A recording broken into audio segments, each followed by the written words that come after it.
अमरावती शहरातील डॉक्टर बाबासाहेब आंबेडकर चौक इरविन येथील जागेच्या भूसंपादनाचा मुद्दा पुन्हा ऐरणीवर आलाय।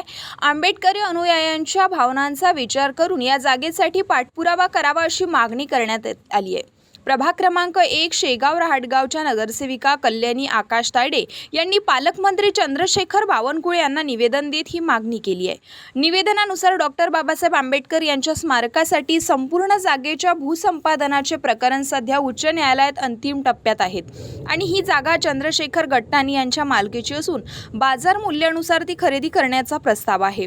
मात्र या प्रस्तावाला गट्टाणी यांनी विरोध दर्शवल्याची माहिती समोर आली आहे। दरम्यान संबंधित जागेजवळ आधीच डॉक्टर बाबासाहेब आंबेडकर यांचे स्मारक असून संपूर्ण जागा स्मारकासाठी संपादित करण्याची मागणी आंबेडकरी अनुयायांकडून सातत्याने केली जात आहे।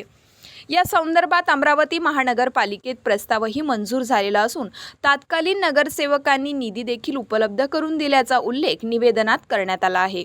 आंबेडकरी समाजाच्या भावना आणि लोकभावना लक्षात घेऊन शासनाने या प्रकरणात सकारात्मक भूमिका घ्यावी अशी मागणी आता जोर धरू लागली आहे।